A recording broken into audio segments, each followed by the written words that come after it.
Hello, and welcome to Let's Get Along, working peacefully with coworkers.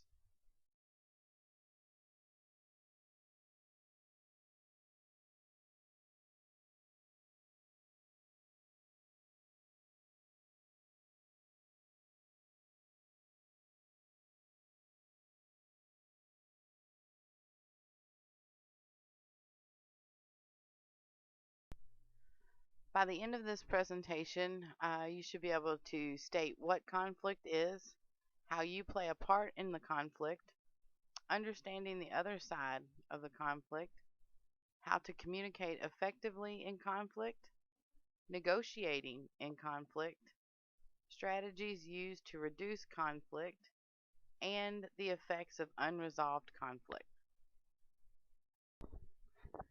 Okay, so what is conflict? Conflict, for all purposes in this training, we're going to define as the state of being challenged by human differences. This could be a problem solving issue with a team working together.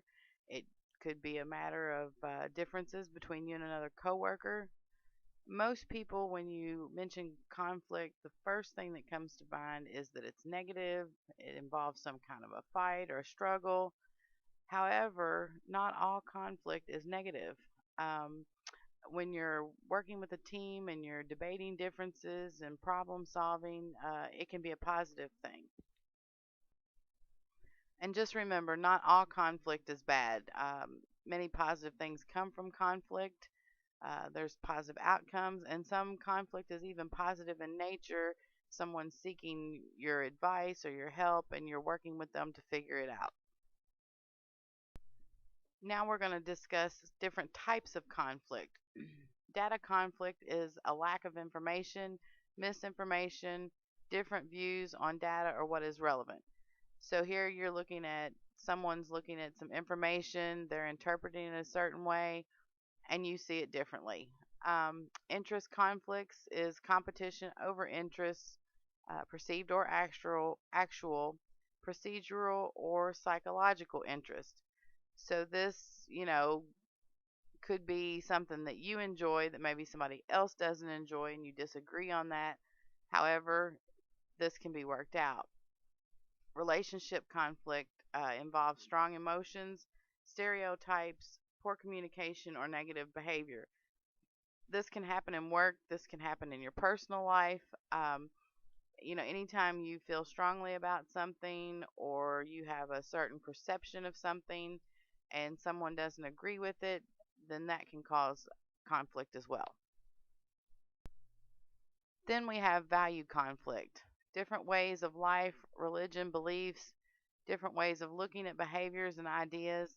Um, this is a big one. Many people, when you start talking about religious beliefs, political beliefs, that can cause what would be value conflict. Structural conflict, unequal power and authority, control or distribution of resources, destructive behavioral patterns or interaction. So someone has more power and authority, maybe in the same position that you do, or at least they perceive that they have more power and authority. Maybe it's been allowed. Maybe they have, destructive behavior in the workplace. This would be a structural conflict. And moral conflict, deep philosophical differences and differences of worldviews. Again, this kind of goes along with maybe the value conflict. A lot of times you might be looking at different lifestyles, different religious beliefs, things like that, that would be, something you would consider a moral issue. Okay, so how do you play into conflict? Every relationship in your life requires different interaction and reaction. Example, you would not talk to your supervisor the way you talk to your children because the relationship is different. How you interact or react depends on your perception of what the conflict is about or what type of conflict it is. So, if you sit and think about your relationships, you think about the way you communicate, the way you interact in your role in that relationship. In every conflict, good or bad, you should not react immediately. That is such a key. Most people want to immediately come back um, when faced with some kind of problem or issue or misunderstanding, miscommunication, and you don't want to do that. You don't want to react immediately. Okay, let's look at this example of a potential conflict, and especially in the workplace. Someone approaches you, a coworker, they're angry or upset. They may communicate things in a way that puts you in a defensive response mode. Maybe they didn't like the way you handled a project. Maybe they didn't like your decision on something. By their tone, your perception might be that they are blaming you for that, and your reaction might be to respond in a similar manner. You want to be defensive. You want to come back, and argue with them, and this is where your conflict starts. So let's look at handling that example. Again, immediately you might want to come right back at this person and, start acting the same way. But this is the part where you take a different approach. If you actively listen to them and what has upset them, ask questions, try to find out maybe if you're not understanding what they're wanting to get across to you. And then once they've told you, reiterate what they've said so that you make sure you understand. You want to speak calmly and slowly so that there is no miscommunication, and respect their feelings and reason for being upset. They have a reason to be upset. Obviously, it was the miscommunication, there was some disagreement, and they have a reason to be upset. But we're going to problem solve to find that solution. If it's something that you did that they didn't like, ask them for ideas on how it could be done better maybe in the future. Once you've reiterated that you understand what they have said, then maybe an explanation for the decision that you made or the task that was done to help them understand. But actively listening and asking questions is very important in resolution of any kind of conflict. There are several ways that we deal with conflict. You can give in to the conflict, which is accommodation. Maybe it's not that important to you, maybe it's not that big of a deal. It's just better to let that person believe that they're right. In some cases, this is okay. You can ignore the conflict, which is avoidance.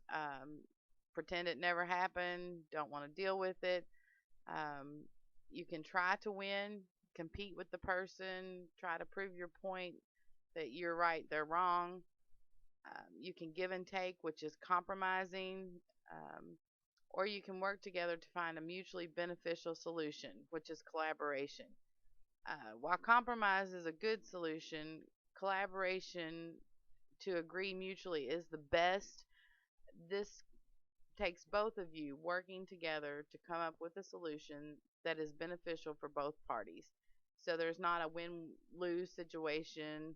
It's always a win win situation because you have worked together, you've communicated effectively, asked questions, reiterated what was being said to make sure you understand, and sat down and worked through it to come up with a good solution for the problem. Resolving conflict is all about communication. It's the key. Our worlds are made up of communication, verbally, body language, eye contact, all these things make up communication. So you need to be aware of that when you're dealing with conflict and communicating with people. All things in life that we experience are through some form of communication. Again, you're looking at body language, you're looking at experiences. It's all communicated verbally, non verbally. Beliefs, values, emotions, principles, perceptions are all resources of communication. How you communicate your ideas, beliefs, values is the difference. So, we want to look at effective and constructive communication. We've talked about active listening or listening. Active listening involves restating, paraphrasing, and summarizing what the person has said. Using empathy when you're listening. You understand, nodding your head, having positive body language, not being closed off, folding your arms, and you look defensive. Making eye contact, and especially when you're listening to someone, this shows that you are truly wanting to understand what they're having to say. Um, Remain calm during them telling you what's going on.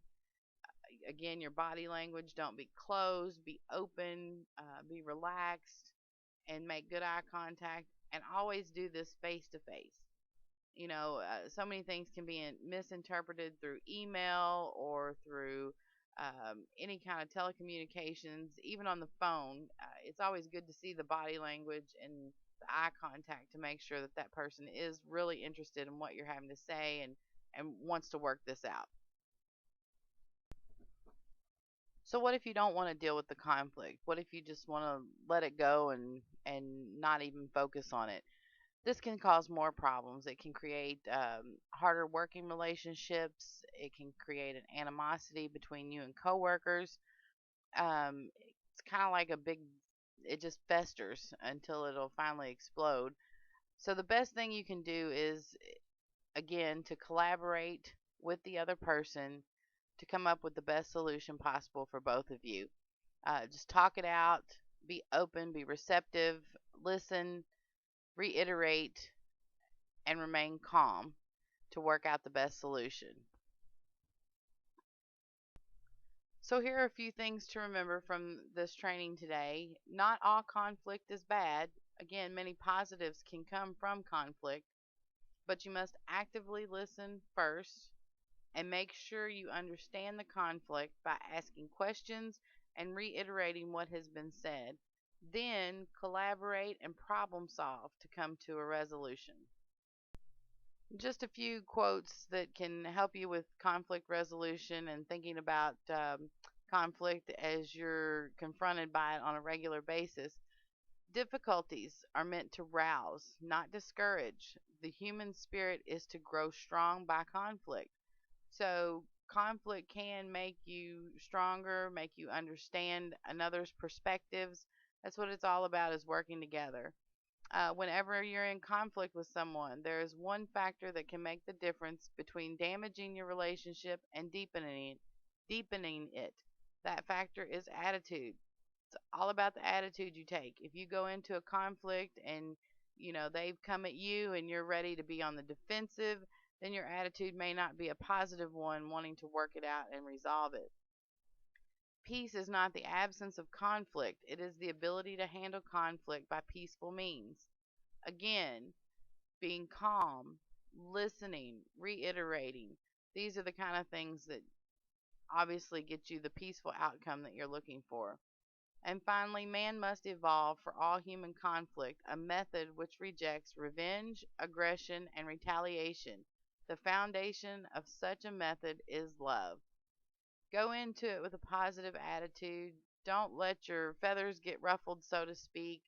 Remain positive, and if you don't have a solution right at the moment, at least acknowledge that you've understood what they're saying and that you'll get back with them and you all can work on it. So if you need a few minutes to calm down, but just remain the calm until you can listen to their side and come up with a resolution.